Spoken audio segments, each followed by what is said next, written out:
एक 8 साल का बच्चा जिसे उसके परिवार ने बेकार समझकर घर से निकाल दिया, अब एक ऐसे किले यानी फोर्ट्रेस का राजा बन चुका है जिसे तोड़ना नामुमकिन है। वैन ने अपनी प्रोडक्शन मैजिक से न सिर्फ एक पूरा गांव बसा दिया, बल्कि उन खतरनाक आर्मर्ड लिजर्ड्स का सफाया कर दिया जिनसे बड़े बड़े मर्द डरते हैं। पर असली हंगामा तो तब शुरू होता है जब दुश्मन के साथ साथ वैन के लिए शादी के रिश्ते आने लगते हैं, और वो भी एक नहीं दो। क्या वैन इन खतरनाक मॉन्स्टर्स और इस ऑकवर्ड मैरिज ड्रामा से बच पाएगा? जानने के लिए वीडियो को एंड तक देखिए, क्योंकि आज की कहानी में एक्शन के साथ साथ थोड़ा ठंडा रोमांस भी होने वाला है। कहानी रॉयल पैलेस के अंदर शुरू होती है, जहां वैन नाम का एक छोटा लड़का अचानक एक बड़े बेड पर जाग जाता है। जैसे ही वो अपने हाथ अपने चेहरे के सामने उठाता है, वो कंफ्यूज्ड और अनईजी फील करता है, ये सोचते हुए कि उसके हाथ इतने छोटे और कमजोर क्यों दिख रहे हैं। तभी सच धीरे धीरे समझ आता है और उसे रियलाइज होता है कि वो अपने पुरानी और मिजरेबल जिंदगी से रीइंकारनेट हुआ है। अपनी पिछली जिंदगी में वैन एक डल और खाली एग्जिस्टेंस जीता था। वो एक डेड एंड जॉब करता था जो बहुत कम पे करती थी, मुश्किल से रेंट और बेसिक बिल्स कवर करने जितना, और हर दिन पिछले दिन जैसा ही लगता था। उसकी जिंदगी स्ट्रेस, बोर्डम और रिग्रेट से भरी थी, लेकिन किसी वजह से यूनिवर्स ने उसे एक सेकंड चांस देने का फैसला किया और उसे दूसरी दुनिया में ले आया। एक रिमोट विलेज के यंग लॉर्ड के रूप में रीबॉर्न होकर वैन ध्यान से बेड से नीचे उतरता है और एक छोटे लकड़ी के स्टूल पर कदम रखता है ताकि वो खिड़की से बाहर देख सके और बाहर के किंगडम का एक प्रॉपर व्यू ले सके। ऊंची बिल्डिंग्स, बड़ी जमीन और शांत आसमान उसके सामने फैले हुए थे। हालांकि इससे पहले कि वो ज्यादा देर व्यू एंजॉय कर पाए, उसकी मेड टिल पैनिक में भागते हुए आती है और उससे तुरंत नीचे उतरने को कहती है, क्योंकि ये खतरनाक है। वैन इस पॉइंट पर सिर्फ 2 साल का होना चाहिए, तो टिल शॉक में जम जाती है जब वो साफ और एडवांस्ड वर्ड्स यूज करते हुए उसे कामली जवाब देता है, अपनी खुद की आवाज सुनते हुए। वैन को अचानक रियलाइज होता है कि उसके पास उन दिनों की यादें भी हैं जो वो पहले ही इस दुनिया में रहकर बिता चुका है। वो यादें जापान की उसकी पिछली जिंदगी की यादों के साथ मिक्स हो जाती हैं, पूरी तरह से कंफर्म करते हुए कि वो सच में रीइंकारनेट हुआ है। लगभग 1 घंटे बाद वैन अपने पिता और सिबलिंग्स के साथ डिनर के लिए बैठता है। कमरा शांत है, एक ऑकवर्ड साइलेंस से भरा हुआ। कुछ लंबे मिनटों के बाद वैन के पिता जल्पा अपने दूसरे बेटे जैरेड से ये पूछकर साइलेंस तोड़ने का फैसला करते हैं कि वो उस दिन क्या पढ़ने का प्लान कर रहे हैं। जैरेड जवाब देने से पहले एक पल के लिए रुकता है कि वो फायर, मैजिक और बैटल फॉर्मेशंस पढ़ेगा। जल्पा फिर तीसरे बेटे सेस्तो से वही सवाल पूछते हैं और सेस्तो जवाब देता है कि वो भी मैजिक पढ़ेगा। आखिर में जल्पा वैन की तरफ मुड़ते हैं और उससे पूछते हैं कि वो क्या पढ़ेगा। वैन ईमानदारी से जवाब देता है, ये कहते हुए कि अभी भी बहुत सी चीजें हैं जो उसे समझ नहीं आती हैं, इसलिए वो पहले कंट्री की हिस्ट्री और कल्चर के बारे में जानना चाहता है। वैन का जवाब सुनकर उसके सिबलिंग्स हैरानी में कांप उठते हैं। वो ये समझ नहीं पा रहे कि उनका 2 साल का भाई उनसे कहीं ज्यादा समझदार कैसे साउंड कर रहा है। जल्पा अचानक हंसने लगते हैं और एडमिट करते हैं कि वो इतनी छोटी उम्र में वैन की इंटेलिजेंस और प्रॉमिस से इम्प्रेस्ड हैं। वो शेयर करते हैं कि उन्हें बड़ी उम्मीदें हैं कि वैन को फायर मैजिक का एक स्ट्रॉन्ग टैलेंट मिलेगा, ठीक वैसे ही जैसे उन्हें और वैन की माँ को मिला था। जल्पा समझाता है कि मैजिक एप्टीट्यूड टेस्ट तब होगा जब वैन 8 साल का हो जाएगा, और वो वैन से कहता है कि उससे निराश मत करना, इस दुनिया में मैजिकल एप्टीट्यूड ही सब कुछ है। मैजिक मेनली 4 एलिमेंट्स में आता है, फायर, वाटर, विंड और अर्थ, जबकि दूसरे तरह के मैजिक भी एग्जिस्ट करते हैं। इन 4 एलिमेंट्स के बाहर किसी भी मैजिक को बहुत निचली नजर से देखा जाता है। ब्रेकफास्ट के बाद वैन अपने स्टडी रूम में जाता है, जहां मेड्स उसे एक सिंपल एक्सप्लेनेशन देती है कि इस दुनिया में लाइफ और सोसाइटी कैसे काम करती है। जैसे ही वो बोलना खत्म करती हैं, हेड बटलर एस्पाडा अचानक कमरे में आता है और वैन की डेस्क पर किताबों का एक बड़ा ढेर रख देता है। एस्पाडा एक एक्सेप्शनली स्किल्ड बटलर है जिसने वैन के पिता की कई सालों तक सेवा की है, फिर भी वैन अभी भी उससे बहुत डरता है। एस्पाडा वैन से कहता है कि वो पहले से जानता है कि वैन ने पढ़ना और सिंपल मैथ करना सीखना शुरू कर दिया है, तो वो पूछता है कि वैन ने कितनी प्रोग्रेस की है। वैन ईमानदारी से एडमिट करता है कि वो अभी भी सही से पढ़ नहीं सकता, और जब मैथ की बात आती है तो वो सिर्फ ऐड और सब्ट्रैक्ट कर सकता है। एस्पाडा जानता है कि वैन इससे कहीं ज्यादा केपेबल है, तो वो खुद पर्सनली उसके ट्यूटर के रूप में चार्ज लेने का फैसला करता है। एस्पाडा के लेसन्स जल्द ही वैन के लिए एक जीता जागता नाइटमेयर बन जाते हैं। ट्रेनिंग ट्रेनिंग सख्त, लंबी और थका देने वाली होती है, जिसमें बहानों या आराम के लिए कोई जगह नहीं होती। हालांकि इन सख्त लेसन्स की वजह से वैन सिर्फ कुछ ही हफ्तों में पढ़ना और लिखना सीख जाता है। 2 साल की नॉन स्टॉप पढ़ाई के बाद वैन आखिरकार 4 साल का हो जाता है और स्वॉर्ड ट्रेनिंग शुरू करता है। शुरुआत में वो इसमें बिल्कुल बेकार होता है, वो बार बार हारता है, यहाँ तक कि प्रैक्टिस सेशंस के दौरान मेड से भी। इसके बावजूद वैन हार नहीं मानता और हर एक दिन ट्रेनिंग जारी रखता है। जब वैन 5 साल का होता है, उसकी मेहनत आखिरकार रंग लाती है। वो बड़े लड़कों के साथ स्पारिंग शुरू करता है जो सोल्जर्स बनने की ट्रेनिंग ले रहे हैं, और वो उनसे बराबरी से लड़ पाता है। वैन नोटिस करता है कि उनकी मूवमेंट सिंपल हैं और प्रेडिक्ट करना आसान है, तो वो उन्हें बिना किसी ज्यादा तकलीफ के बार बार हरा देता है। दूसरे बच्चे उसकी परफॉर्मेंस से पूरी तरह शॉक्ड हो जाते हैं और मानने लगते हैं कि वो शायद कोई चोजन वन है। इससे आगे बहुत से बच्चे वैन को पसंद करने लगते हैं, क्योंकि अपने भाइयों के उलट वो सच में कॉमनर्स से बात करता है और उनके साथ असली दोस्ती बनाता है। कुछ ही देर बाद वैन थोड़ा पानी पीने के लिए एक छोटा ब्रेक लेने का फैसला करता है। उस वक्त डेप्यूटी नाइट कमांडर डी अंदर आता है और पोलाइटली वैन से कहता है कि वो उसे अपने हाथ दिखाए। डी ध्यान से उन्हें एग्जामिन करता है और ये देखकर शॉक्ड हो जाता है कि वैन के हाथों पर कोई कैलसेस यानी गट्टे या ब्रूजेस यानी चोटें नहीं हैं। ये सजेस्ट करता है कि वैन बहुत वक्त से स्वॉर्ड के साथ ट्रेनिंग नहीं कर रहा है। वैन एडमिट करता है कि ये सच है और समझाता है कि वो हाल ही में पढ़ाई में बहुत बिजी रहा है। वैन बताता है कि एस्पार्डा उससे नॉर्मल से लगभग 3 गुना ज्यादा पढ़ाई करवा रहा है। वो कहता है कि वो एस्पार्डा से वैन की पढ़ाई का वक्त कम करने और उसकी ट्रेनिंग का वक्त बढ़ाने के बारे में बात करने को तैयार हैं, क्योंकि जिंदगी सिर्फ किताबों के बारे में नहीं है। डे फिर कसम खाता है कि अगर वैन को ट्रेन करने के लिए और वक्त मिलता है तो वो उसे अब तक का सबसे महान स्वर्ड्समैन बना देगा। वैन जवाब देता है कि एस्पार्डा से बात करने की जरूरत नहीं होगी, क्योंकि उसे यकीन है कि वो पढ़ाई और ट्रेनिंग दोनों मैनेज कर सकता है। डे उससे सहमत होता है, लेकिन सजेस्ट करता है कि उसे वैन का ट्रेनिंग इंस्ट्रक्टर बन जाना चाहिए, ये श्योर करने के लिए कि वैन सही रास्ते पर चल रहा है। डे के साथ ट्रेनिंग जल्द ही एक और जीता जागता नाइटमेयर बन जाती है। डे वैन से बहुत ज्यादा इंटेंस ड्रिल्स करवाता है, जिसमें आराम के लिए लगभग कोई वक्त नहीं होता। फिर भी वैन इस बात से इनकार नहीं कर सकता कि तब से हर दिन सब कुछ कितना भी मुश्किल क्यों न रहा हो, उसका रीइंकार्नेशन एंजॉयबल रहा है। अपनी जिंदगी में पहली बार वो फुलफिलमेंट का वो एहसास महसूस करता है जो उसे अपनी पिछली जिंदगी में कभी नहीं मिला था।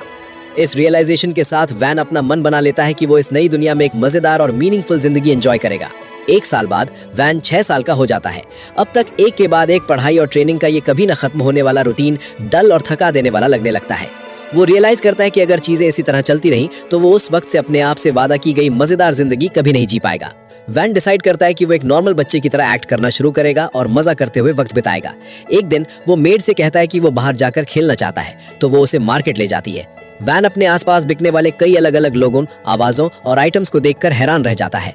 मार्केट में चलते हुए वैन का ध्यान एक विशाल बिल्डिंग की तरफ भटक जाता है, जिसे मेरी चेंबर ऑफ कॉमर्स के नाम से जाना जाता है, क्योंकि वो हैरानी से उससे घूरता है।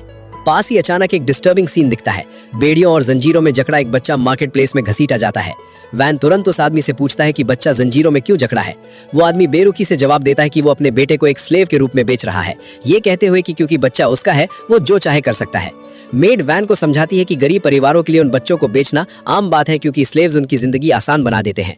वैन एडमिट करता है कि ये देखना क्रूर और दर्दनाक है, लेकिन साथ ही उसे लगता है कि इसे बदलने के लिए वो बहुत कम कर सकता है। उसी वक्त रोजली नाम की एक औरत पास आती है और वैन को ग्रीप करती है, ये कहते हुए कि उसकी सेवा करना उसके लिए सम्मान की बात है। फिर वो उससे पूछता है कि उस आदमी को अपने बच्चे को बेचने के लिए कितना मिलेगा। रोजली समझाती है कि कीमत मैजिकल एप्टीट्यूड पर डिपेंड करती है। ये जानने के बाद कि लड़के के पास थीविंग एप्टीट्यूड है, जिसे बहुत लो माना जाता है, वो कहती है कि बच्चा 3 सिल्वर कॉइन से ज्यादा में नहीं बिकेगा। ये सुनकर वो आदमी गुस्से में पागल हो जाता है और अपने बेटे को लात मारना शुरू कर देता है। फिर वो लड़के को पकड़ता है और कहता है कि वो दूसरी शॉप पर जा रहे हैं। अचानक वैन आगे बढ़ता है और उस आदमी को रोकता है, ये अनाउंस करते हुए कि वो लड़के को 5 सिल्वर कॉइन्स में खरीदेगा। वो आदमी तुरंत मान जाता है, पैसे लेता है और पीछे मुड़े बिना चला जाता है। वैन फिर लड़के के सामने घुटनों पर बैठता है और अपना इंट्रोडक्शन देता है। लड़का अपना नाम कैम्किन बताता है। वैन कैम्किन से कहता है कि वो जहां चाहे जाने के लिए फ्री है। वैन का इरादा उसे सच में अपना बनाने का कभी नहीं था। उसने उससे सिर्फ इसलिए खरीदा ताकि वो उसे आज़ाद कर सके। हालांकि जब वैन को पता चलता है कि सैमसन के पास जाने के लिए कोई जगह नहीं है, वो सजेस्ट करता है कि सैमसन उसके साथ रहने आ जाए। एक गार्ड बीच में बोलता है और वैन को वार्न करता है कि मार्किस शायद उसके एक अनजान लड़के को घर लाने से सहमत ना हो। हालांकि अगर लड़का वैन के स्लेव के रूप में रजिस्टर होता है तो कोई इशू नहीं होना चाहिए। वैन सैमसन से पूछता है कि क्या ये उससे मंजूर होगा और सैमसन मान जाता है। उस पल से कैम्शन ऑफिशियली वैन का स्लेव बन जाता है। रोजली फिर उन्हें इन्फॉर्म करती है कि कुछ भी फाइनल होने से पहले उन्हें पहले स्लेव कॉन्ट्रैक्ट पूरा करना होगा। वैन और सैमसन दोनों एक ही वक्त पर अपने हाथ आगे बढ़ाते हैं। रोजली के इंस्ट्रक्शंस फॉलो करते हुए जैसे स्लेव कॉन्ट्रैक्ट बनता है, कैम्किन के हथेली के पीछे एक चमकता हुआ निशान आ जाता है। ये निशान स्लेव कॉन्ट्रैक्ट का सबूत है और ये तब तक गायब नहीं होगा जब तक कॉन्ट्रैक्ट एक्टिव रहेगा।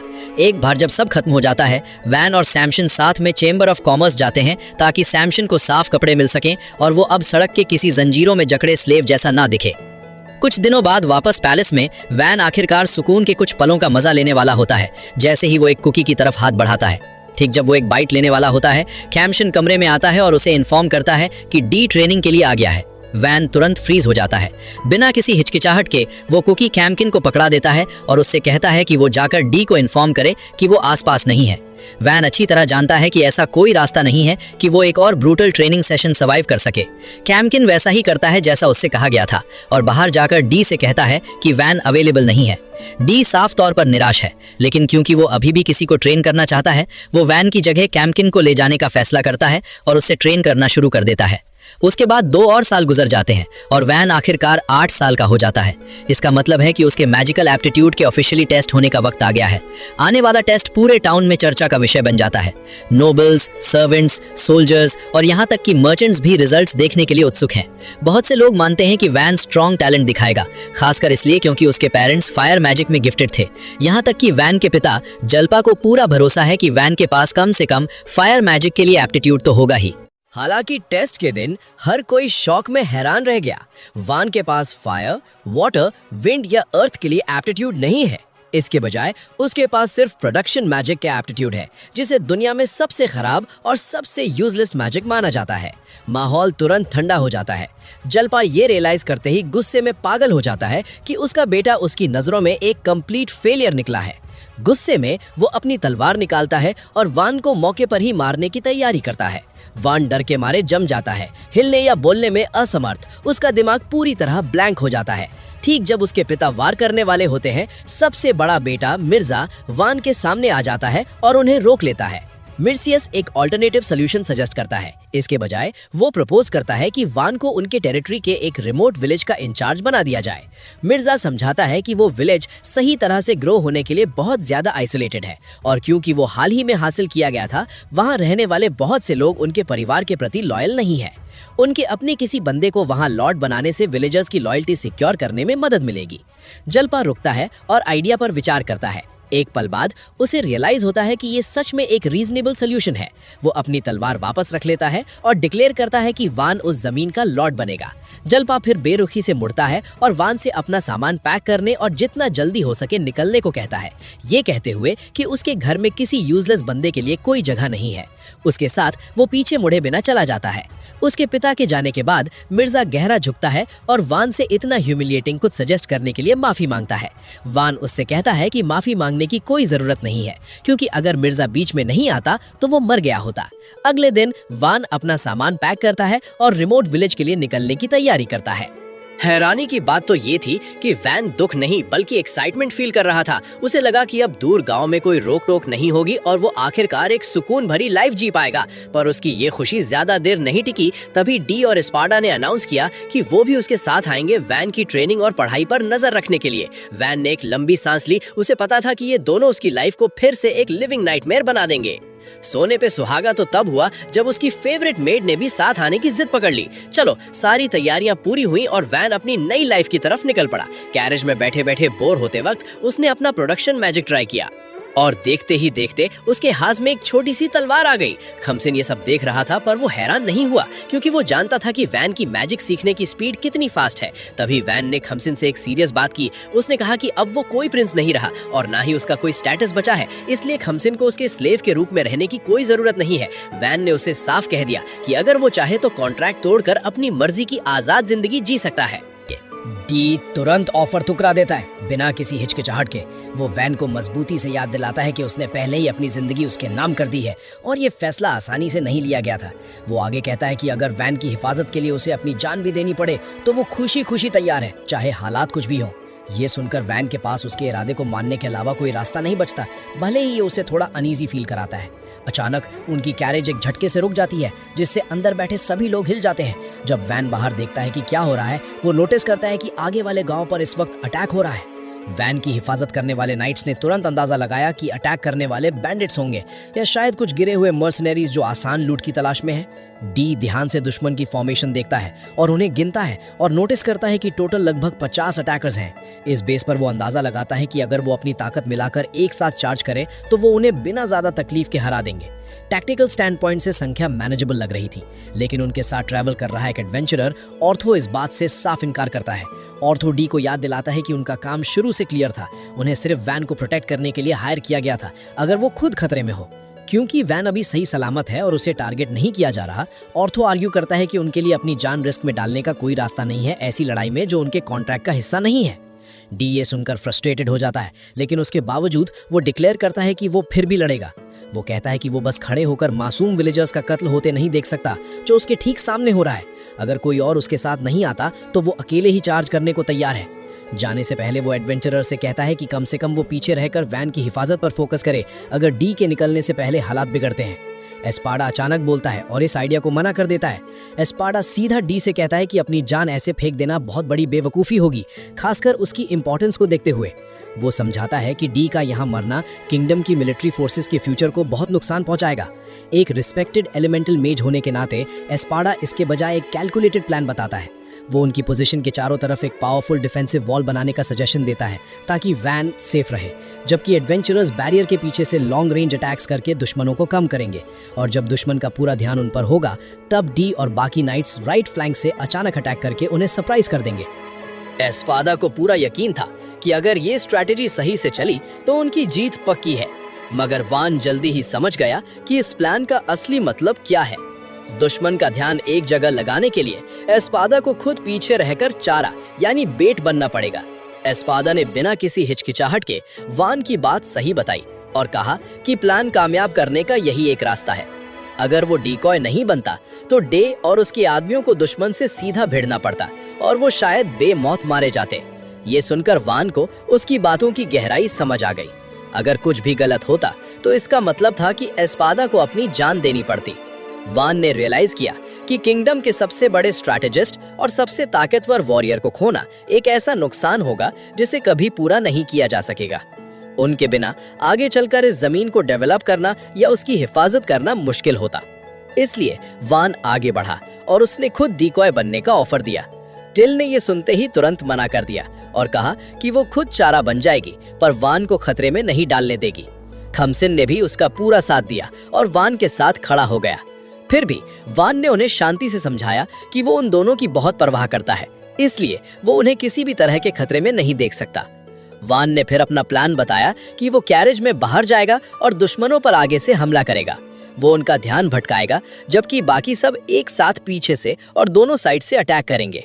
जाते जाते वान ने सबको याद दिलाया कि उसने सालों तक तलवार की सख्त ट्रेनिंग ली है, इसलिए वो इतनी आसानी से नहीं हारेगा। पर दिमाग में उसने ये भी मान लिया कि अगर वो यहाँ मर भी गया तो उसे कोई गम नहीं होगा अगर ये किसी नेक काम के लिए हो। ऑर्थो ये सब सुनकर हैरानी से वान को घूरता रह गया। वान के बातों से ऑर्थो को वो पुराना वक्त याद आया जब वो गिल्ड में था और उसे पहली बार वान को प्रोटेक्ट करने का काम मिला था। उस वक्त उसे किसी नोबल की हिफाजत करने के आइडिया से नफरत थी, क्योंकि उसका मानना था कि सारे अमीर लोग अंदर से खराब होते हैं। फिर भी उसने वो काम एक्सेप्ट कर लिया क्योंकि उसका प्लान वहां काम करने का था। पर तभी उस मेमोरी में वान उसके सामने आया, झुककर सलाम किया और बड़े दिल से ऑर्थो का शुक्रिया अदा किया कि उसने उसे प्रोटेक्ट करने की रिक्वेस्ट मान ली। वैन ने ऑर्थो की तारीफ करना जारी रखा और उस पर सच्ची कॉम्प्लीमेंट्स की बौछार कर दी। उस वक्त ऑर्थो ब्लश करने लगा और उसे पहली बार ये एहसास हुआ कि सारे अमीर लोग यानी नोबल्स बिना दिल वाले या भ्रष्ट नहीं होते। वापस प्रेजेंट में ऑर्थो आगे बढ़ा और वैन के सामने खड़ा हो गया, ये कहते हुए कि वो किसी भी हाल में उस जैसे बच्चे को अपनी जान ऐसे खतरे में नहीं डालने देंगे। डे और एस्पाडा भी दोनों आगे बढ़े और ऑर्थो की बात से पूरी तरह सहमत हुए। सब तय होने के बाद एस्पाडा ने योजना को पूरी तरह से बदलने का फैसला किया और मौके पर ही एक नया प्लान बनाया। पहले एस्पाडा एक ताकतवर डिफेंसिव दीवार खड़ी करेगा, उसके पीछे से एडवेंचरर्स दूर तक मार करने वाले अटैक्स करेंगे।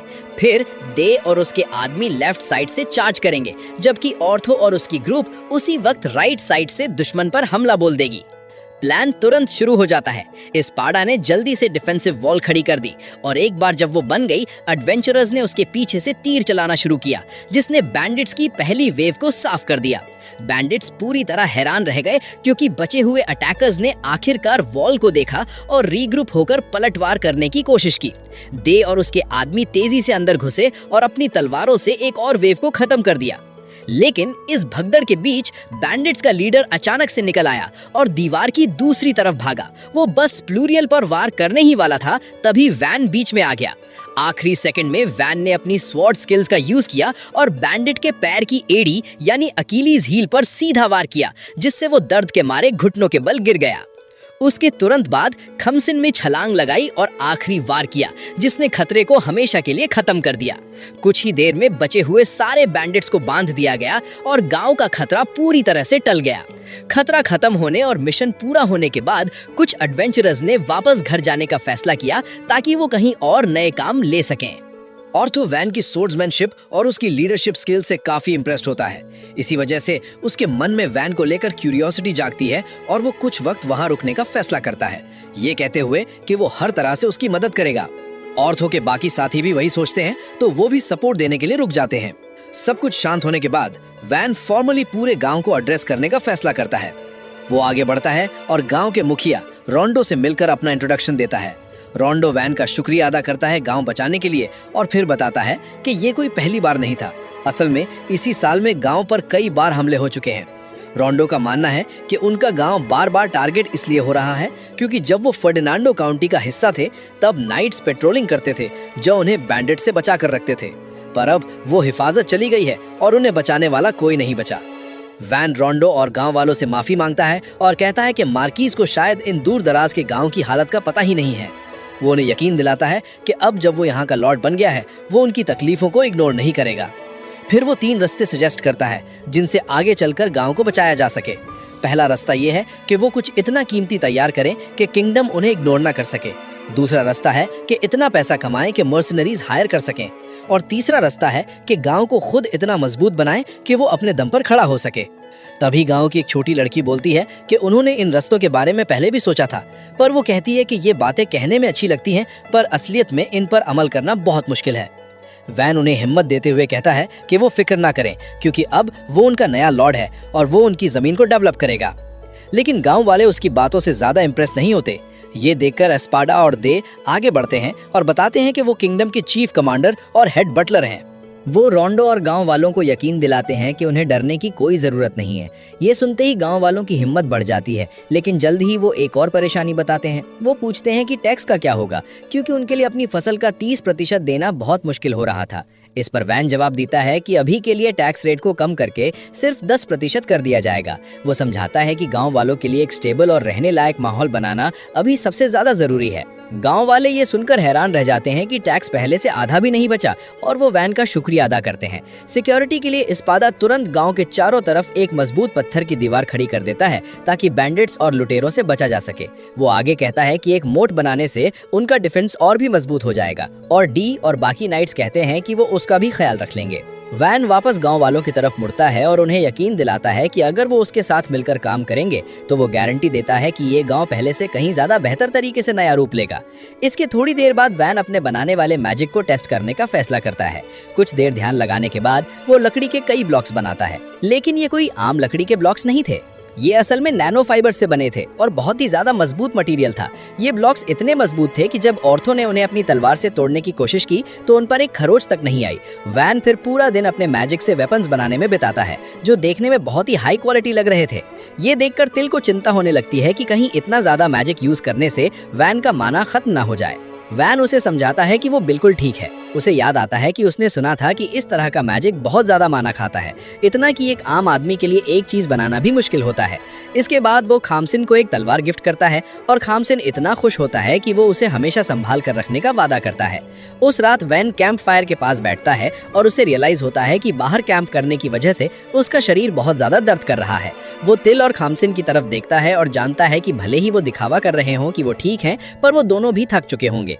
इसलिए वैन फैसला करता है कि अब एक सही घर बनाने का वक्त आ गया है। अगले दिन वैन और उसके ग्रुप उन नैनो ब्लॉक्स को अरेंज करके घर बनाना शुरू करते हैं। जब रोंडो ये देखता है तो वो कहता है कि लॉर्ड के मैंशन के लिए ये परफेक्ट जगह होगी, जिससे वैन सच में खुश हो जाता है। वैन फिर अपने मैजिक से एनालाइज करना शुरू करता है कि क्या इतना बड़ा घर बनाना पॉसिबल है। वो हर एक ब्लॉक और हर एक इंच जगह को ध्यान से एग्जामिन करता है और जब उसे सब समझ आ जाता है तो वो अपना मैजिक एक्टिवेट करता है। सब हैरानी से देखते रह जाते हैं जब वैन पलक झपकते ही पूरा का पूरा मैंशन खड़ा कर देता है। जबकि बाकी सब इस नज़ारे को देखकर पूरी तरह शॉक्ड थे। वैन मन ही मन सोचता है कि ये शायद उसके ओरिजिनल प्लान से थोड़ा ज्यादा बड़ा बन गया है। गांव वाले हैरानी में चीयर करने लगते हैं कि कैसे वैन ने सिर्फ कुछ ही सेकंड्स में इतना खूबसूरत मैंशन खड़ा कर दिया। उस पल वैन को रियलाइज होता है कि उसका प्रोडक्शन मैजिक एक गाँव को रूल और मैनेज करने के लिए एलिमेंटल मैजिक से कहीं बेहतर है और उसे ये आइडिया काफी इंटरेस्टिंग लगता है। इसके अलावा उसे महसूस होता है कि लोग एक ऐसे लॉर्ड के अंडर रहने में ज्यादा कंफर्टेबल होंगे जो प्रोडक्शन मैजिक पर फोकस करता है, बजाय किसी ऐसे के जो डेंजरस ऑफेंसिव मैजिक यूज करता हो। खमसिन दौड़कर उसके पास आता है और कहता है कि वो लॉर्ड जल्पा के भयानक किंगडम के बजाय वैन के गांव में रहना ज्यादा पसंद करेगा। लेकिन वैन इस बात को ज्यादा सीरियस नहीं लेता क्योंकि वो जानता है कि खमसिन वैसे भी उसकी तरफ बायस्ड है। एस्पाडा वैन के पास आता है और समझाता है कि इस गांव के लोगों को सच में एक ऐसे लॉर्ड की जरूरत है जो उनकी डेली लाइफ सुधार सके और इसी वजह से एस्पाडा मानता है कि वैन उनके लिए बेस्ट चॉइस है। डी और ऑर्थो भी सहमत होते हैं क्योंकि वो अभी भी शॉक में है कि वो हवा से घर कैसे बना सकता है। वैन उनसे कहता है कि वो फिक्र न करें क्योंकि जब तक वो उसे काफी लकड़ी लंबर ला कर देंगे वो सबके लिए घर बना सकता है। ये सुनते ही एडवेंचरर्स और नाइट्स बहुत मोटिवेटेड हो जाते हैं और इसे एक कंपटीशन में बदलने का फैसला करते हैं। उसके बाद रोंडो और बाकी गांव वाले वैन के पास आते हैं और रिक्वेस्ट करते हैं कि वो उनके लिए भी घर बना दे। वैन उनके घरों को देखता है जो बहुत बुरी हालत में थे। भले ही वो जानता था कि वो बुरी तरह थक जाएगा, फिर भी वो मदद करने का चुनाव करता है और हर एक विलेजर के लिए नया घर बनाने का वादा करता है। ये सुनकर गांव वाले जश्न मनाने लगते हैं, ये सोचकर कि उन सबको बिल्कुल नए घर मिलने वाले हैं। वैन को इस बात की खुशी होती है क्योंकि प्रोडक्शन मैजिक, जिसे कभी सब बेकार समझते थे, आज उसी की मदद से वो लोगों के चेहरों पर मुस्कान ला पा रहा है। वैन तुरंत काम शुरू कर देता है और अपने मैजिक से हर घर को फिक्स और रीबिल्ड करता है जब तक कि वो सब नए जैसे नहीं दिखने लगते। वैन समझाता है कि उसने सारे घर एक जैसे बनाए हैं ताकि कोई भेदभाव यानी अनफेयर डिफरेंसेस ना हो। अभी के लिए इतना काफी है, लेकिन फ्यूचर में वो ऐसे घर बना पाएगा जो सबकी पर्सनल जरूरतों के हिसाब से होंगे। गांव वाले बस इस बात से खुश हैं कि आखिरकार उनके गरीब गांव में असली बदलाव आ रहा है। गांव वाले वैन के काफी शुक्रगुजार थे और उनका ये एहसान देखकर वैन को दिल से खुशी हुई। इस सब को थोड़ी देर के लिए साइड में रखते हुए वैन ने अपने मैनर के पास एक सिंपल पब्लिक बाथ बनाने का फैसला किया। जब गांव वालों ने देखा कि ये बनकर तैयार हो गया है तो वो बहुत एक्साइटेड और खुश हुए। वैन ने ये बात पहले अपने पर्सनल यूज के लिए बनाया था, पर उसे ये जानकर खुशी हुई कि गांव वालों को ये पसंद आया और वो भी इसका मजा ले सकते हैं। इस बात को बनाने में वैन ने अकेले काम नहीं किया था, बल्कि उसे खमसिन और प्लूरियल से भी मदद मिली थी। उस रात बाद में वैन को खमसिन के साथ अकेले नहाने का वक्त मिला। जब खमसिन बाहर निकला तो वैन ने नोटिस किया कि खमसिन ने थोड़े मसल बना लिए हैं, जिसे देखकर वैन को थोड़ी जलन हुई और उसने सोचा काश उसके पास भी ऐसे मसल्स होते। खमसिन को भी एहसास हुआ कि उसने मसल्स गेन किए हैं, पर उसने एडमिट किया कि वो डे के सामने अभी भी बहुत पतला है। तभी डे और उसके दोस्त बिना कपड़ों के वहां आ गए और सजेस्ट किया कि सबको एक साथ नहाना चाहिए क्योंकि मर्द नंगे होने पर बेहतर बॉन्डिंग करते हैं। वैन को लगा कि अब निकलने का वक्त है, पर डे ने उसे रोक लिया और साथ नहाने पर मजबूर किया। कुछ ऑकवर्ड घंटों बाद वैन आखिरकार अपने बेड पर गया और सुकून से लेट गया। अगले दिन वैन को खुशी हुई तब उसने देखा कि नाइट्स और एडवेंचरर्स ने मिलकर एक गहरी खाई खोदी है, पर उसमें अभी तक पानी नहीं था। वैन को समझ आया कि उन्हें जल्द से जल्द कोई वाटर सोर्स ढूंढना होगा। उसने प्लान बनाया कि एस्पार्डा अपने मैजिक से नदी का पानी डाइवर्ट करेगा और डे और बाकी लोग मैनुअली खुदाई करेंगे। वैन बाद में उस खाई को अपने मैजिक से मजबूत करने वाला था। काम के वक्त वैन को थोड़ा गुस्सा भी आया क्योंकि डे खुदाई को कुछ ज्यादा ही एंजॉय कर रहा था। फिर भी उसे सबको एक साथ काम करते देख अच्छा लगा। वैन को लगा था कि इसमें एक हफ्ता लगेगा, पर सूरज ढलने तक डे और बाकी लोगों ने इतनी तेजी से काम किया कि अगला गांव दूर से ही दिखने लगा। थकान की वजह से सब अधूरे हो गए थे, इसलिए वैन ने काम रोकने को कहा, पर उसे हैरानी हुई कि डे और एस्पार्डा अभी भी बिना थके काम कर सकते थे। अगले दिन तक नहर तैयार हो गई और जब गेट खोला गया तो सब हैरानी से पानी को बहता देखने लगे। पूरा गांव अब पानी से घिरा था, पर वैन ने ओवरफ्लो से बचने के लिए पीछे एक लेक बनाने का फैसला किया। एस्पार्डा को भी लगा कि ये लेक सूखे के वक्त काम आएगी। लेक कंप्लीट होने के कुछ ही देर बाद गांव वाले जश्न मनाने लगते हैं क्योंकि वो जानते हैं कि इसका मतलब है उन्हें पानी की चिंता कभी नहीं करनी पड़ेगी। वन भी खुश होता है और इस कामयाबी के साथ उसे पक्का यकीन हो जाता है कि गांव में जिंदगी अब सबके लिए कहीं ज्यादा आसान और आरामदायक हो जाएगी। इसी बीच जंगल की गहराइयों में पैनामेरा नाम की एक औरत एक रिमोट विलेज की तरफ ट्रैवल करते हुए दिखती है, एक नोबल की बेटी के साथ जिसका नाम आर्ट है। उन्हें देखकर ही साफ पता चलता है कि दोनों के बीच एक मजबूत रिश्ता है और आर्ट पैनामेरा पर पूरी तरह भरोसा करती है और उसे एक भरोसेमंद इंसान मानती है। वापस गांव में वन बिना थके काम करना जारी रखता है और उसने अभी अपने मैजिक का यूज करके एक विशाल दीवार खड़ी कर दी है जो सबको बहुत ही इंप्रेसिव लगती है। फिर भी वन को लगता है कि इस दीवार को और बेहतर और सेफ बनाया जा सकता है, इसलिए वो सामने की तरफ प्रोटेक्टिव आर्मर के साथ लॉन्ग रेंज बैलिस्टिक शूटर्स भी लगा देता है ताकि अगर कोई हमला करे तो वो खुद सेफ रहते हुए गांव को डिफेंड कर सके। जबकि वन इन सब को काफी बेसिक मानता है, बाकी सब इससे पूरी तरह शॉक में रह जाते हैं। गांव वालों को अब रियलाइज होने लगता है कि उनका पुराना टूटा फूटा छोटा सा गांव अब सिर्फ एक गांव नहीं रहा बल्कि एक किले में बदल गया है जो खतरे से खुद को बचा सकता है। डेप इन सब बातों पर सोचता है कि अगर लॉर्ड जल्पा को पता होता कि वन के पास इतनी इनक्रेडिबल पावर है तो वो उसे कभी घर से नहीं निकालते और शायद उसे एडवाइजर या घर का हेड भी बना देते। लेकिन एस्पार्डा को लगता है कि लॉर्ड जल्पा फिर भी वन को निकाल देते क्योंकि उसकी ताकत हमला करने और जमीन जीतने के लिए सही नहीं है। डेप इससे बिल्कुल असहमत होता है और कहता है कि जंग सिर्फ हमले के बारे में नहीं होती बल्कि उसमें मजबूत डिफेंस भी शामिल होना चाहिए और वन की पावर उसे रॉयल फैमिली का सबसे ताकतवर मेंबर बना सकती थी। वो काफी देर तक इस पर बहस करते रहते हैं जब तक कि वन उन्हें बीच में रोक नहीं देता और कहता है कि इस पर डिबेट करने से कोई फायदा नहीं होगा और अब उन्हें बस उतनी मेहनत से लड़ना है जितना वो कर सकते हैं उन चीजों के साथ जो उनके पास पहले से हैं। सब लोग उसकी बात से सहमत हो जाते हैं और काम पर फोकस करते हैं। कुछ घंटों बाद टिल वैन के लिए एक स्वादिष्ट लंच बनाती है और जैसा एक्सपेक्टेड था वैन को वो बहुत टेस्टी लगता है। खाने के दौरान एस्पादा ये चिंता जताता है कि उन्हें गांव के लिए इनकम जनरेट करने का कोई रास्ता ढूंढना होगा। वैन थोड़ी देर के लिए सोचता है और हिसाब लगाता है कि वो बचे हुए घरों और फर्नीचर को मैनेज कर सकता है और किसान जो फसल उगा रहे हैं वो काफी होनी चाहिए, इसलिए शायद किसी बड़ी इनकम सोर्स की जरूरत ना पड़े। लेकिन वैन को जल्दी ही रियलाइज होता है कि इस प्लान का एक नुकसान ये है कि उसके पास उन बेक्ड डिजर्ट्स के लिए इंग्रेडिएंट्स नहीं होंगे जो उसे इतने पसंद हैं। इस वजह से वो सलाह देता है कि वो जल्द से जल्द आइडियाज सोचना शुरू करें कि गांव क्या प्रोड्यूस या सेल कर सकता है। कई आइडियाज पर बात करने के बाद वैन को उनमें से कोई भी प्रॉमिसिंग नहीं लगता और उसे रियलाइज होता है कि इस गांव से कुछ यूनिक और वैल्यूएबल ढूंढना आसान नहीं होगा।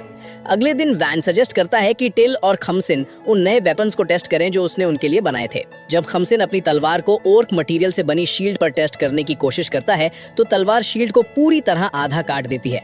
भले ही खमसिन ने उस वार में नाम मात्र की ताकत लगाई थी, जहरा तुरंत रोने लगता है क्योंकि उसने वो शील्ड अभी बनाई थी और उसे बिल्कुल उम्मीद नहीं थी कि वो टूट जाएगी, खासकर तब जब वो किंगडम के सबसे टफ मटेरियल्स में से एक से बनी थी। खुशकिस्मती से वैन तुरंत अपने मैजिक से शील्ड को रिपेयर कर देता है, उसे पूरी तरह ठीक कर देता है और जहरा फिर से खुश और रिलीव्ड हो जाता है। तभी ऑर्थो ओर से भरी एक गाड़ी लेकर आता है और वैन को उन ढेर सारे मॉन्स्टर्स के बारे में बताता है जो उसे जंगल में मिले, जिस वजह से वो ये सारे ओर्स इकट्ठा कर पाया। वैन पूछता है कि क्या वो कुछ आयरन ओर टेस्ट कर सकता है और ऑर्थो बिना किसी दिक्कत के मान जाता है।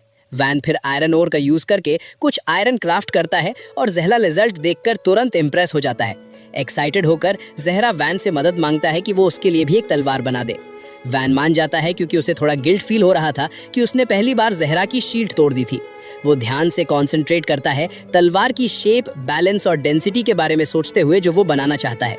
अपनी स्किल का यूज करके वैन सबसे बेहतरीन दिखने वाली आयरन स्वॉर्ड बनाता है और जहरा को वो बहुत पसंद आती है।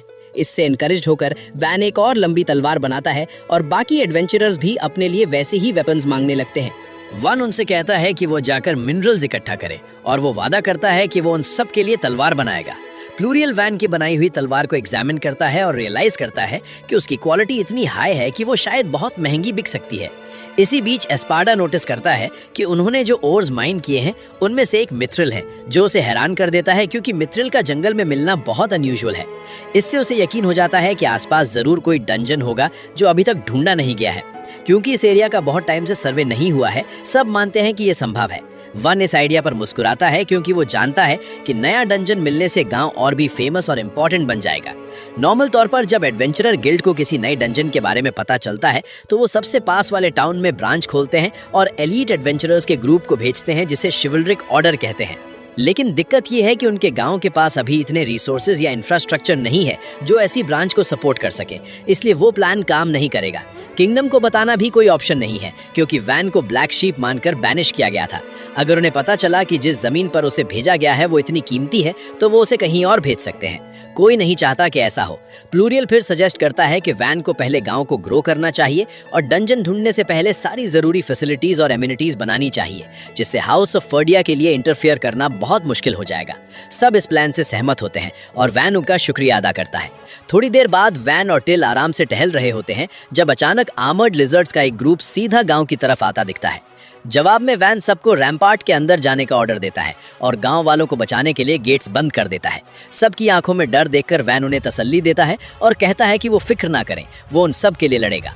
हालांकि वो जानता है कि वो ये लड़ाई सिर्फ ताकत से नहीं जीत सकता, इसलिए वो गांव वालों से कहता है कि वो भी अपनी ताकत दें ताकि वो मिलकर गांव को आने वाले खतरे से बचा सकें। गांव के लोग बस पीछे खड़े रहकर वैन को अकेले लड़ते हुए नहीं देखना चाहते, इसलिए वो आगे आते हैं और सजेस्ट करते हैं कि उन्हें ग्रुप की तरह मिलकर लड़ना चाहिए। उनका मानना है कि साथ काम करने से उनके बचने के चांसेस बढ़ जाएंगे। वैन उनके सपोर्ट और हिम्मत के लिए बहुत शुक्रगुजार महसूस करता है। वो फिर सबको जल्दी रैम्पार्ट्स पर जाने को कहता है ताकि वो हमले के लिए तैयार हो सके। सब तुरंत बिजी हो जाते हैं और बिना वक्त बर्बाद किए वैन के ऑर्डर्स फॉलो करते हैं। क्योंकि औरतों की पार्टी शिकार पर गई थी और वो मदद के लिए वहां नहीं थे, वैन खुद को तैयार करता है और रैम्पार्ट पर अपनी पोजीशन लेने के लिए निकल पड़ता है ताकि वो डिफेंस को लीड कर सके। लेकिन टिल उसे आखिरी पल में रोक लेती है क्योंकि वो उसकी सेफ्टी को लेकर बहुत परेशान है और नहीं चाहती कि वो खुद को खतरे में डाले। वो साफ तौर पर उसके लिए चिंता दिखाती है और उसे पीछे रोकने की कोशिश करती है। ये देखकर डी वैन की जगह लेने के लिए आगे आता है। डी वैन से कहता है कि वो उसकी जगह रैम्पार्ट पर जाएगा और जो वो देखेगा उसकी रिपोर्ट देगा। डी फिर रैम्पार्ट पर जाता है ताकि वो अपनी आंखों से सिचुएशन चेक कर सके। रैम्पार्ट से ध्यान से देखने के बाद डी सबको रिपोर्ट देता है। वो बताता है कि लगभग 40 आर्मर्ड लिजर्ड्स सीधा गाँव की तरफ आ रहे हैं। ये संख्या वैन की उम्मीद से कहीं ज्यादा थी, इसलिए वैन बहुत हैरान होता है और इस खबर से साफ चिंता में पड़ जाता है। डी भी समझता है कि ये सिचुएशन कितनी सीरियस है क्योंकि वो अपने एक्सपीरियंस से जानता है कि स्किल्ड और एक्सपीरियंस्ड वेटरन्स का ग्रुप भी एक सिंगल आर्मर्ड लिजर्ड को मारने में स्ट्रगल करता है। ये जानना सिचुएशन को और भी खतरनाक और होपलेस बना देता है। भले ही हालात उनके खिलाफ हैं, डी हार मानने से इनकार कर देता है। वो खुद से और बाकी लोगों से कहता है कि हार मानना कोई ऑप्शन नहीं है। वो सबको ऑर्डर देता है कि बलिस्टे तैयार करें और जितना जल्दी हो सके फायर करने के लिए रेडी हो जाएं। डी उन्हें बताता है कि उसने अपनी जिंदगी में आज तक एक भी जंग नहीं हारी है और वो इस जंग को अपनी पहली हार नहीं बनने देगा। उसकी बातें सबका फाइटिंग स्पिरिट बढ़ाने में मदद करती हैं और उन्हें आगे बढ़ने की हिम्मत देती हैं। उन्होंने दुश्मन की तरफ कई बलिस्टा बोर्ड्स फायर किए और वो 10 आर्मर्ड लिजर्ड्स को मार गिराने में कामयाब हो गए। डी ये होता देखकर बुरी तरह शॉक हो जाता है।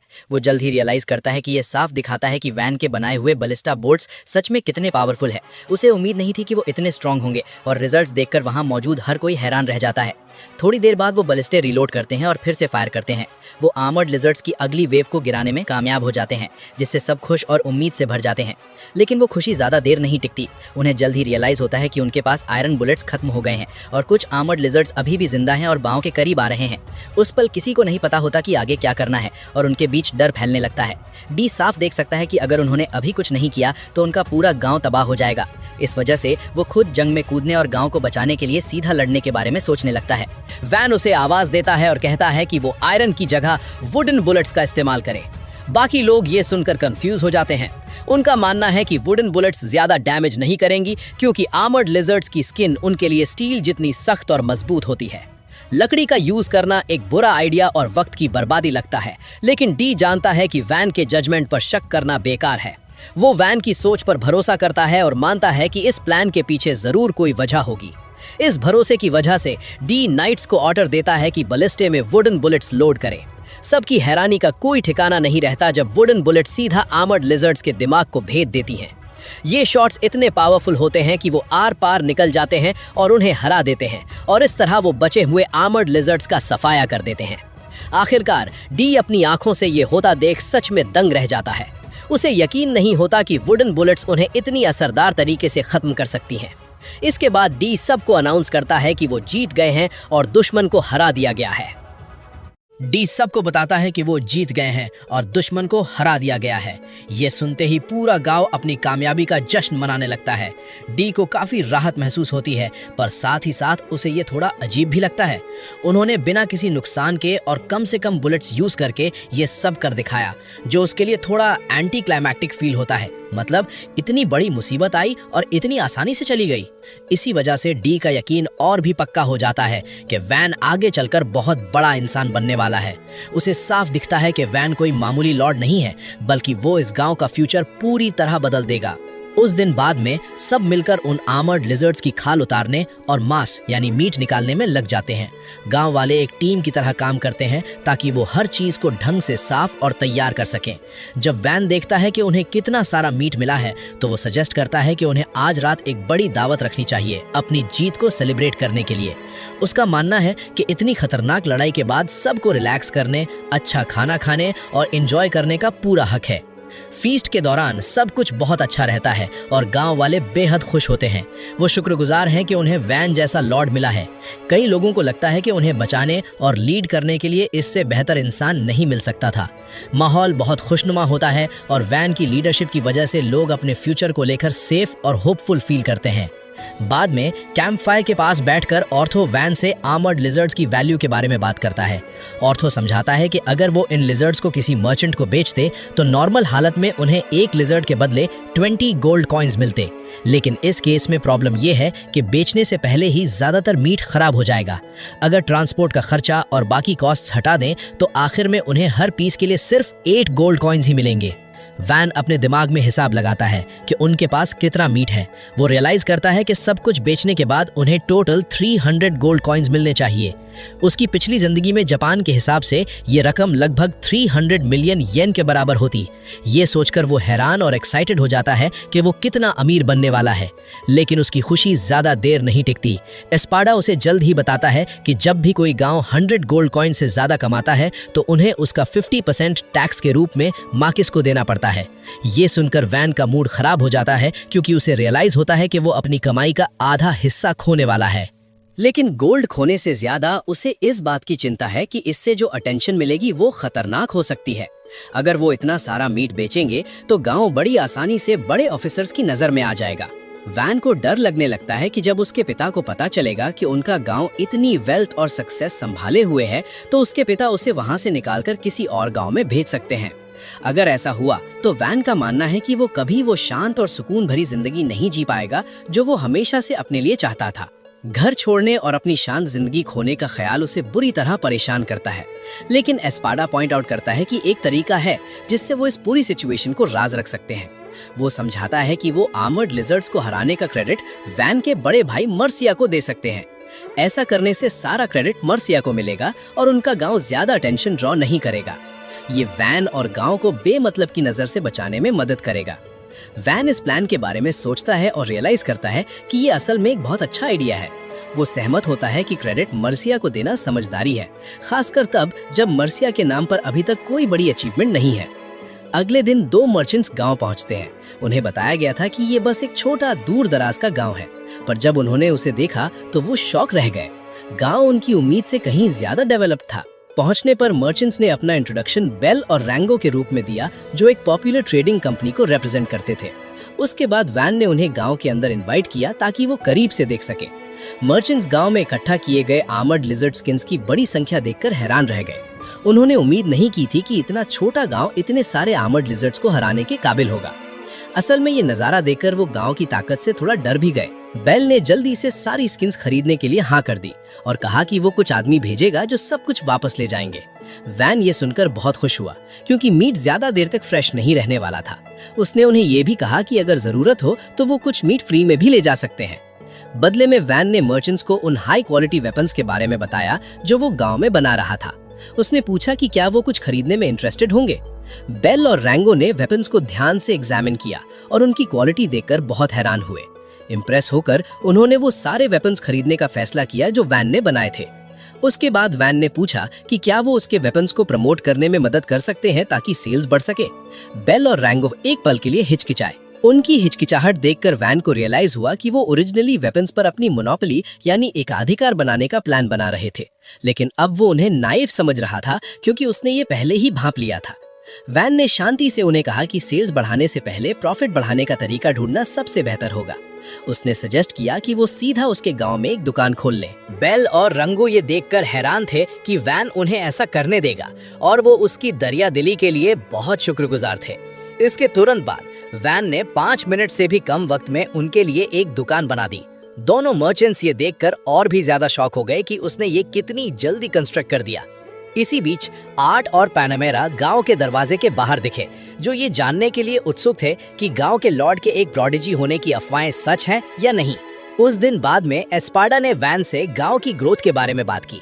उसने सजेस्ट किया कि जिस तरह चीजें डेवलप हो रही हैं, उसे प्लान करना शुरू करना चाहिए कि आखिरकार गांव में लगभग 10,000 लोग होंगे। वैन को ईमानदारी से लगा कि ये नंबर बहुत ज्यादा है, लेकिन एस्पार्डा ने समझाया कि गांव जिस तरह बढ़ रहा है, ये हिसाब सही लगता है।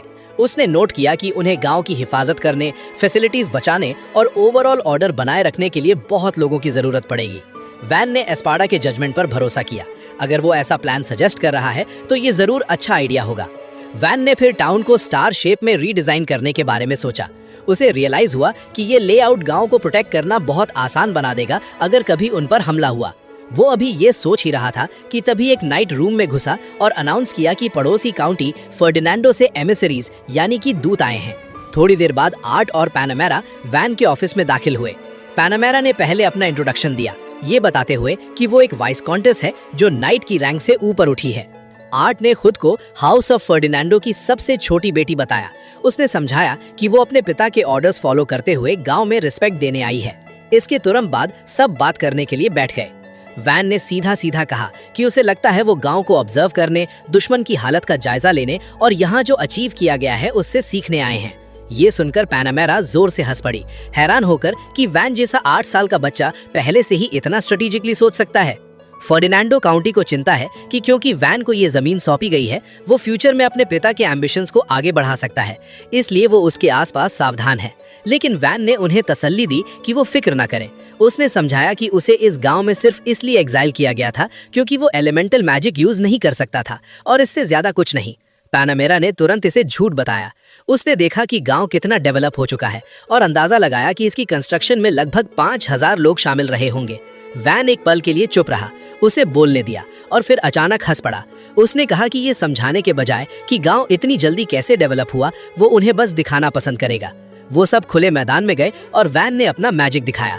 वो प्रोडक्शन मैजिक का इस्तेमाल करके ब्लॉक्स और स्ट्रक्चर्स बनाने लगता है, वो भी इनक्रेडिबल स्पीड और सफाई के साथ। ना पैनामेरा और ना ही आर्ट को अपनी आंखों पर यकीन होता है जब वैन बताता है कि उसके पास प्रोडक्शन के लिए स्पेशल एप्टीट्यूड है। आर्ट को तुरंत अपने बचपन की याद आती है और फिर वैन उन्हें बताता है कि उसके पिता ने उसे किंगडम से निकाल दिया जब उन्हें पता चला कि उसके पास सिर्फ प्रोडक्शन मैजिक है। पैनामेरा सोचती है कि ये कितना बड़ा बेवकूफी भरा कदम था, क्योंकि किंग अब तक वैन के टैलेंट का यूज करके किंगडम को कितना बड़ा कर सकता था। पैनामेरा पहले ही वैन की एबिलिटीज से काफी हद तक कन्विंस्ड हो चुकी है। वो मानती है कि यहाँ आने की मेन वजह आर्ट का हाथ शादी के लिए वैन को ऑफर करना थी। इससे ये पक्का हो जाता कि गांव और फर्नांडो काउंटी के बीच फ्यूचर में कोई झगड़ा ना हो। लेकिन वैन कहता है कि शादी की कोई जरूरत नहीं है। जब तक फर्नांडो कोई एक्सट्रीम एक्शन नहीं लेता तब तक झगड़े की कोई वजह ही नहीं होगी। पैनामेरा मानती है कि शुरू में वो इस आइडिया के खिलाफ थी क्योंकि उसे लगा था वैन बाकी घमंडी नोबल्स जैसा होगा, पर ये देखने के बाद कि वो असल में कैसा इंसान है, अब वो आर्ट से उसकी शादी के आइडिया को सपोर्ट करती है। वो यहाँ तक कहती है कि अगर एज डिफरेंस ना होता तो वो खुद वैन से शादी करने का सोचती। वो आर्ट की तरफ मुड़ती है और पूछती है कि वो वैन की शादी के बारे में क्या सोचती है। आर्ट जवाब देती है कि वो अभी श्योर नहीं है और उसे सोचने के लिए थोड़ा और वक्त चाहिए। पैनामेरा उसे तसल्ली देती है कि चिंता ना करे क्योंकि वो आज रात गांव में ही रुकेंगे, जिससे आर्ट को सोचने के लिए पूरा दिन मिल जाएगा। वैन उन्हें रुकने देने के लिए मान जाता है और 5 मिनट से भी कम वक्त में अपने मैजिक से उनके लिए एक हाई क्वालिटी इन बना देता है। उस रात बाद में वो साथ में डिनर करते हैं और आर्ट खाने का ज्यादातर वक्त वैन से बात करने और उसके कैरेक्टर को ऑब्जर्व करने में बिताती है। वो नोटिस करती है कि वैन कितना ईमानदार, काइंड और रिस्पॉन्सिबल है और धीरे धीरे वो वैन के लिए और साथ ही गांव के लोगों के लिए भी फीलिंग्स महसूस करने लगती है। डिनर के बाद वैन अपने दोनों मेहमानों को उनके कमरे तक छोड़ने जाता है। जब वो दरवाजे पर पहुंचते हैं, पैनामेरा बस उसे गुड नाइट बोलती है और अंदर चली जाती है, जबकि आर्ट वैन का शुक्रिया अदा करती है हर उस चीज के लिए जो उसने उस दिन किया, और वो भी थोड़े ऑकवर्ड तरीके से उसे गुड नाइट विश करती है। थोड़ी देर बाद वैन को एक जरूरी बात रियलाइज होती है, क्योंकि आर्ट को उसके पास शादी के लिए भेजा गया था। इसका मतलब है कि शायद उसे भी एलिमेंटल मेज ना होने की वजह से उसके गांव से निकाल दिया गया होगा। ये समझते ही वैन देखता है कि वो और आर्ट इस मामले में ज्यादा अलग नहीं है। वो फैसला करता है कि वो अपने हर फैसले में आर्ट की खुशी और मर्जी को सबसे ऊपर रखेगा। उस रात सोने से पहले आर्ट अपने तकिए को गले लगाती है और कल के बारे में सोचती है। वो प्लान बनाती है कि काफी वक्त बाद पहली बार वो वैन से खुद बात शुरू करने की कोशिश करेगी। वो सच में अगले दिन का इंतजार कर रही होती है कि नया सवेरा क्या लाएगा। अगले दिन टिल और खमसिन वैन को उठाते हैं। वो उसे कहते हैं कि अभी के अभी लेक पर चलो क्योंकि उन्होंने वहाँ कुछ अजीब देखा है। वैन बिस्तर से उठने में थोड़ा आनाकानी करता है, खासकर क्योंकि सुबह बहुत जल्दी थी। लेकिन जब वो दोनों काफी जिद करते हैं तो आखिरकार वो उठ जाता है और उनके पीछे चलता है। जब वो लेक पर पहुंचता है तो देखता है कि गांव वालों की भीड़ वहां जमा है।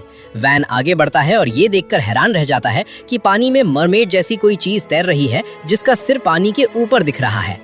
ये एक ऐसी रेयर स्पीशीज है जिसे लोग शायद ही कभी मिल पाते हैं। इसलिए वैन सोच में पड़ जाता है कि आखिर ये उनके गांव में क्या करने आई है। वैन उससे बात करने की कोशिश करता है पर वो उसे इग्नोर कर देती है और बस घूरती रहती है। उसे लगता है कि खाना ऑफर करना शायद दोस्ती दिखाने का अच्छा तरीका हो सकता है, इसलिए वो उसे एक प्लेट मीट देता है। जब वो उसे पानी की तरफ बढ़ाता है वो तुरंत तैर कर आती है और पूछती है कि क्या वो उसे ले सकती है। वैन हाँ कहता है और वो एक टुकड़ा उठाकर खा लेती है। वो जल्दी ही नोटिस करती है कि ये किसी आम जानवर का मांस नहीं है बल्कि आर्मर्ड लिजर्ड का मीट है। वो पूछती है कि ये कहाँ से आया और इसे किसने हराया। सब जानते हैं कि वैन इतना मॉडेस्ट यानी सीधा साधा है कि वो खुद कभी एडमिट नहीं करेगा कि उसने इन्हें हराया है। इसलिए सब एक साथ बोल पड़ते हैं कि ये वैन की ताकत का कमाल है। अकपाला ये सुनते ही तुरंत पानी में वापस डुबकी लगाती है और जहाँ से आई थी वहाँ वापस चली जाती है। एस्पादा ये देखकर याद करता है कि अकपालास बहुत कम दिखाई देते हैं, इसलिए शायद वो अब काफी टाइम तक वापस नहीं आएंगे। पर एस्पादा गलत साबित होता है। अगले ही दिन अकपालास का पूरा गांव उनकी लेक पर आ पहुंचता है। वैन खास तौर पर हैरान होता है क्योंकि वो सोचता है कि क्या वो वापस इसलिए आए हैं क्योंकि उन्होंने सुना कि उसने आर्मर्ड लिजर्ड्स को हराया है, जिससे उसे लगता है कि शायद वो उन्हें कोई पावरफुल देवता या ऐसा कुछ मान रहे हैं। लेकिन एस्पादा तुरंत कहता है कि ऐसा नहीं है क्योंकि उसने पहले कभी ऐसा कुछ नहीं सुना। उनमें से एक बड़ा और डरावना सा दिखने वाला अकपाला लाडा वेस्टा कहता है कि उसे वैन से बात करनी है। वो वैन से पूछता है कि क्या सच में वही है जिसने आर्मर्ड लिजर्ड्स को हराया है। जब वैन इसे कंफर्म करता है तो पानी में मौजूद हर अकपाला हैरानी से सांस रोक लेता है क्योंकि उन्हें यकीन नहीं होता कि वैन जैसा छोटा बच्चा आर्मर्ड लिजर्ड्स को हरा सकता है। वो आदमी फिर अपना इंट्रोडक्शन लाडा वेस्टा के रूप में देता है जो अकपालास का रूलर है। वो ये भी बताता है कि जो लड़की वैन से कल मिली थी वो उसकी बेटी प्रियोरा है और वो उसे वैन को शादी के लिए दे रहा है। वैन ये सुनकर तुरंत शॉक और हैरान हो जाता है, खासकर इसलिए क्योंकि प्रियोरा अभी भी एक बच्ची है और शायद उसे शादी का मतलब भी नहीं पता। वैन लाडा वेस्टा से पूछता है कि क्या कोई खास वजह है जिसलिए वो अपनी बेटी का हाथ शादी के लिए ऑफर कर रहा है। लाडा वेस्टा हाँ में सर हिलाता है और कहता है कि सच में एक वजह है। वो समझाता है कि कई सालों से उनके गांव पर आर्मर्ड लिजर्ड्स हमला कर रहे हैं और उन्हें धमका रहे हैं। इन जीवों ने लोगों में डर और परेशानी पैदा कर रखी है जिससे उनकी जिंदगी खतरे में है। इसलिए जब उसने सुना कि इस गांव में एक ऐसा लॉर्ड है जो इतना ताकतवर और काबिल है कि उन्हें हरा सके, तो उसने सोचा कि अपनी बेटी को दुल्हन के रूप में ऑफर करने से उसके लोगों की हिफाजत होगी और एक पावरफुल इंसान के साथ समझौता यानी अलायंस बन जाएगा। वैन ध्यान से सुनता है और धीरे धीरे रियलाइज करता है कि लाडा वेस्टा अपनी बेटी को किसी पर्सनल वजह या परिवार की खुशी के लिए नहीं बल्कि सिर्फ अलायंस बनाने और अपने गांव को सेफ रखने के लिए ऑफर कर रहा है। ये समझने के बाद वैन लाडा वेस्टा से कहता है कि शादी की कोई जरूरत नहीं है। वो वादा करता है कि वो अकपालास को किसी भी आने वाले खतरे से बचाने की पूरी कोशिश करेगा बिना प्रियोरा से शादी की शर्त रखे। लाडा वेस्टा हैरान दिखता है। उसने उम्मीद नहीं की थी कि वैन इतनी शांति और दरियादिली से जवाब देगा। फिर भी वो कहता है कि अगर वैन जिद करता है तो उनका गांव सेटलमेंट में रहने के लिए तैयार है ताकि वो प्रोटेक्शन और सेफ्टी के करीब रह सके। वैन को इस अरेंजमेंट से कोई दिक्कत नहीं होती, इसलिए वो तुरंत उनके लिए एक बड़ा रेस्टिंग एरिया बनाना शुरू कर देता है, एक ऐसी जगह जहां वो आराम कर सकें, इकट्ठा हो सकें और कंफर्टेबल फील करें। जब लाडा वेस्टा रेस्टिंग एरिया को देखता है तो वो दंग रह जाता है। उसे यकीन नहीं होता कि वैन इतने कम वक्त में इतनी बड़ी और वेल प्लान्ड जगह बना सकता है। आकपलस नए रेस्टिंग एरिया में शिफ्ट हो जाते हैं और जल्द ही वहां एंजॉय करने लगते हैं। पर जैसे ही चीजें सेटल हो रही होती हैं, एस्पाडा वैन के पास आता है और याद दिलाता है कि अब गांव के सीवेज यानी गंदगी को संभालने का वक्त हो गया है। वैन मुस्कुराता है और एस्पाडा से कहता है कि चिंता ना करें, उसने पहले ही एक सिस्टम प्लान कर रखा है। पाइप्स गांव के हर घर के नीचे से गुजरते हैं, तो उन्हें बस लेक से पानी छोड़ना होगा जो पाइप्स के जरिए सारी गंदगी को बहा देगा और गांव को साफ रखेगा। लाडा वेस्टा इसे ध्यान से देखता है और उसे ये काफी इंटरेस्टिंग लगता है। वो वैन की होशियारी से इम्प्रेस होता है और प्रोसेस में मदद करने का ऑफर देता है। वैन उससे कहता है कि इसकी जरूरत नहीं है, खासकर क्योंकि आकपलस अभी अभी आए हैं और उन पर बोझ नहीं डालना चाहिए। लेकिन लाडा वेस्टा जिद करता है, ये समझाते हुए कि वो पानी के माहिर हैं और इस काम को अच्छे से संभाल सकते हैं। वैन आखिरकार मान जाता है और कुछ आग पलस को डैम खोलने की जिम्मेदारी देता है ताकि पानी छोड़कर गंदगी साफ की जा सके। काम खत्म होने के बाद वैन सबका दिल से शुक्रिया अदा करता है। लाडा वेस्टा ऑब्जर्व करता है कि ये फ्लशिंग प्रोसेस दिन में कई बार करना जरूरी है। वो सजेस्ट करता है कि वो इस काम को रेगुलरली संभाल लेंगे, जो उनका गांव में रहने के बदले कंट्रीब्यूट करने का तरीका होगा। वैन को लगता है कि ये एक बेहतरीन आइडिया है और बहुत बड़ी मदद भी, इसलिए वो एक बार फिर लाडा वेस्टा का शुक्रिया अदा करता है। तभी आर्ट और पैनामेरा वहां पहुंचते हैं। वो लाडा वेस्टा को देखकर पूरी तरह शॉक हो जाते हैं, क्योंकि उन्होंने पहले कभी असलियत में किसी आगपला को नहीं देखा था। जाने से ठीक पहले लाडा वेस्टा वैन को अपना दामाद यानी सन इन लॉ कहकर बुलाता है। इससे आर्ट को थोड़ी जलन होती है, क्योंकि सुनने में ऐसा लगता है जैसे वैन ने पहले ही किसी आगपला से शादी कर ली है। वैन तुरंत इनकार करता है और समझाने की कोशिश करता है, पर इससे पहले कि वो कुछ और बोल पाए, प्रियोरा अचानक पानी से बाहर कूदते हैं और तैर कर जाने से पहले वैन को अपना पति बुलाती है। इससे सिचुएशन और भी ऑकवर्ड हो जाती है। चीजों को साफ करने के लिए वैन आर्ट को लेक पर एक शांत बोट राइड के लिए ले जाता है। वो उसे सब कुछ समझाता है और यकीन दिलाता है कि उसके और प्रियोरा के बीच कुछ भी नहीं हुआ था। थोड़ी देर बात करने के बाद आर्ट को आखिरकार समझ आ जाता है कि ये बस एक बहुत बड़ी गलतफहमी थी। वो अगले कुछ मिनट बात करते हुए और एक दूसरे की कंपनी एंजॉय करते हुए बिताते हैं, पर तभी प्रियोरा और उसकी कुछ सहेलियां तैरकर उनकी बोट के पास आ जाती हैं। प्रियोरा वैन को आर्ट के साथ अकेला देखकर थोड़ा जेलस फील करती है। वैन जल्दी से उसे याद दिलाता है कि उनकी शादी हुई ही नहीं है, जिससे प्रियोरा उदास हो जाती है। प्रियोरा गुस्से में पानी में डुबकी लगा लेती है। बाकी अकपलस देख लेते हैं कि वन ने उनकी प्रिंसेस को नाराज कर दिया है, तो वो बोट को जोर जोर से हिलाने लगते हैं। वन और आर्ट दोनों डर जाते हैं, क्योंकि बोट पलटने वाली होती है। बाद में लाडा वेस्टा ये सुनकर सीरियस हो जाता है कि वन आर्ट के साथ फ्लर्ट कर रहा था। वन समझाने की कोशिश करता है कि उसकी और प्रियोरा की कोई सगाई नहीं हुई है, पर लाडा वेस्टा उसे बीच में ही रोक देता है। वो फैसला करता है कि अब एक कंपटीशन होगा। शर्त यह है कि अगर अकपलस जीत गए तो वन को ऑफिशियली प्रियोरा से सगाई करनी पड़ेगी। वन को ये आइडिया बिल्कुल बकवास लगता है, लेकिन तभी दे वहां आ टपकता है और तुरंत चैलेंज एक्सेप्ट कर लेता है। बाकी सब भी अकपलस को हराने के लिए तैयार हो जाते हैं और वन को भी राजी कर लेते हैं। पहला गेम डिसाइड करने का मौका वन को मिलता है। वो वॉलीबॉल सजेस्ट करता है। किसी ने भी इस गेम का नाम तक नहीं सुना था, तो उन्हें लगा ये वन का कोई नया जादू है। पर दे और पैनामेरा गेम से ज्यादा स्विम सूट्स पहनने को लेकर एक्साइटेड थे। पहला मैच टिल और पैनामेरा वर्सेस लाडा वेस्टा और प्रियोरा के बीच तय होता है। गेम शुरू होते ही वन हैरान रह जाता है। अकपलस इस खेल में बहुत तगड़े निकले। वो लगातार पॉइंट्स जीत रहे थे और ह्यूमन टीम पर हावी थे।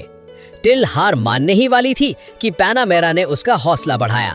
दोनों ने मिलकर कुछ पॉइंट स्कोर किए और गेम में वापस आने की कोशिश की, लेकिन अफसोस उनकी मेहनत काम नहीं आई और लाडा वेस्टा और प्रियोरा ने पहला राउंड आसानी से जीत लिया। अब बारी लाडा वेस्टा की थी अगला गेम चुनने की। उसने स्विमिंग रिले रेस का नाम लिया। वन का दिमाग खराब हो गया। अकपलस पानी के राजा हैं, उन्हें हराना नामुमकिन है। अगर वो हारा तो प्रियोरा से जबरदस्ती शादी करनी पड़ेगी। तभी दे और खमसिन आगे आते हैं और रेस के लिए वॉलंटियर करते हैं। रेस शुरू होती है। खमसिन प्रियोरा को टक्कर देने के लिए अपनी पूरी जान लगा देता है। वो इतनी तेजी से तैरता है कि कुछ पल के लिए प्रियोरा से आगे भी निकल जाता है और फिर दे को बारी देता है। डी रेस में आते ही छा जाता है। उसके पावरफुल बटरफ्लाई स्ट्रोक्स उसे काफी आगे ले जाते हैं और अकपलास पीछे रह जाते हैं स्ट्रगल करते हुए। वैन हैरानी से देखता है कि डी कितनी परफेक्ट स्विमिंग करता है और रेस जीत जाता है। लाडा वेस्टा को यकीन नहीं होता। वो सोचता है कि उसकी टीम कैसे हार गई, खासकर तब जब वो आधे मछली हैं और पैदाइशी तैरने वाले हैं। लेकिन लाडा वेस्टा अभी उम्मीद नहीं छोड़ता। अभी भी एक और कॉन्टेस्ट बचा है जो नतीजा तय करेगा। अब वैन की बारी है अगला चैलेंज चुनने की। वो अपनी पिछली जीत को एक्सेप्ट करता है और ध्यान से सोचता है। फिर वो जल्दी से एक आइस मेकर बनाता है और अनाउंस करता है कि अगला event shaved ice speed eating challenge होगा। आर्ट नोटिस करती है कि उसने अभी तक किसी चीज में हिस्सा नहीं लिया है, इसलिए वो तुरंत वॉलंटियर करती है। वैन भी कॉन्टेस्ट ज्वाइन करता है। वो सब चैलेंज शुरू करने के लिए रेस्टिंग एरिया में जाते हैं। शुरुआत में सब चम्मच बर्फ खाते हैं और उन्हें ब्रेन फ्रीज होने लगता है, पर वो तकलीफ बर्दाश्त करते हुए आगे बढ़ते हैं। वैन प्रियोरा से शादी से बचने के लिए डिटर्मिन्ड है और आर्ट वैन के लिए जीतना चाहती है, इसलिए वो इसे मोटिवेशन की तरह यूज करते हैं। दोनों मिलकर सबसे पहले खत्म करते हैं और चैलेंज पूरी तरह जीत जाते हैं। लाडा वेस्टा अच्छी स्पोर्ट्समैनशिप दिखाते हुए वैन से हाथ मिलाता है और तैरकर जाने लगता है, पर जाते जाते वो अभी भी वैन को अपना दामाद बुलाता है और उसे प्रियोरा का ख्याल रखने को कहता है। वैन परेशान होकर आह भरता है क्योंकि जीतने के बाद भी लाडा वेस्टा ऐसे बात कर रहा है जैसे शादी तो होनी ही है। इसी बीच सब लोग वैन को उसकी परफॉर्मेंस के लिए बधाई देते हैं और उसे मुस्कुराते हुए घेर लेते हैं। आर्ट वैन को खुश चेहरों के बीच देखकर इंस्पायर होती है। उसने अपनी जिंदगी में पहले कभी ऐसा महसूस नहीं किया था।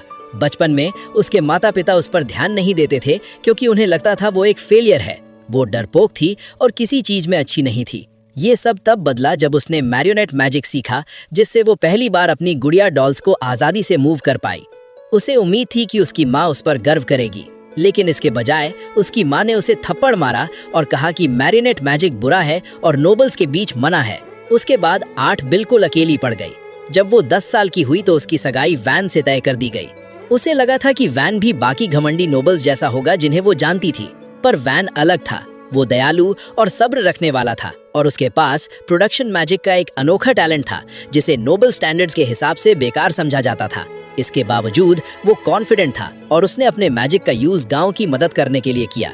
वैन का एग्जाम्पल देखकर आर्ट फैसला करती है कि वो भी उसके जैसा बनना चाहती है। आर्ट खुद से वादा करती है कि अगर वो और ज्यादा कोशिश करे तो वो भी दुनिया को उस नजरिए से देख पाएगी जैसे वैन देखता है। अगले दिन सुबह वैन गांव के सभी लोगों के साथ एक मीटिंग बुलाता है। वो उन्हें समझाता है कि गांव की फ्यूचर डेवलपमेंट और हिफाजत के लिए उन्हें कुछ और मजबूत रैम्पार्ट्स यानी सुरक्षा दीवार बनाने की जरूरत है। साथ ही वो उन्हें एक खुशखबरी देता है कि क्योंकि कल सबकी छुट्टी होने वाली है, इसलिए आज रात सब मिलकर एक शानदार बारबेक्यू पार्टी करेंगे। ये सुनते ही पूरे गांव में खुशी की लहर दौड़ जाती है और सब लोग नए उत्साह और जोश के साथ अपने काम में जुट जाते हैं। उसी पल आर्ट वैन के पास आती है और बड़ी मासूमियत से पूछती है कि क्या वो उसे काम करते हुए देख सकती है। वैन मुस्कुराकर हाँ कह देता है और उसे अपने साथ रहने की इजाजत देता है ताकि वो उससे कुछ सीख सके। लेकिन जहां गांव में खुशी का माहौल है, वहीं जंगल की गहराइयों में हालात बिगड़ने लगे हैं। ऑर्थो और उसके साथी एडवेंचरर्स किसी बहुत ही ताकतवर और खतरनाक बला से अपनी जान बचाकर भाग रहे हैं। ये एक इशारा है कि गांव पर एक और बहुत बड़ी मुसीबत मंडरा रही है। तो दोस्तों, ये था एपिसोड 5 का अंजाम, जहां आर्ट वैन के करीब आने की कोशिश कर रही है, वहीं जंगल के बीच ऑर्थो और उसकी टीम अपनी जान बचाकर भाग रहे हैं। आखिर वो कौन सी ऐसी दहशत है जिसने इन एडवेंचरर्स की हालत खराब कर दी? क्या वैन का नया किला इस आने वाली मौत को रोक पाएगा?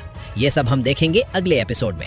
अगर आपको वैन की ये स्मार्ट स्ट्रैटेजी पसंद आई तो वीडियो को लाइक करें और चैनल को सब्सक्राइब करना मत भूलना ताकि आप अगला पार्ट मिस न करें। मिलते हैं अगले वीडियो में।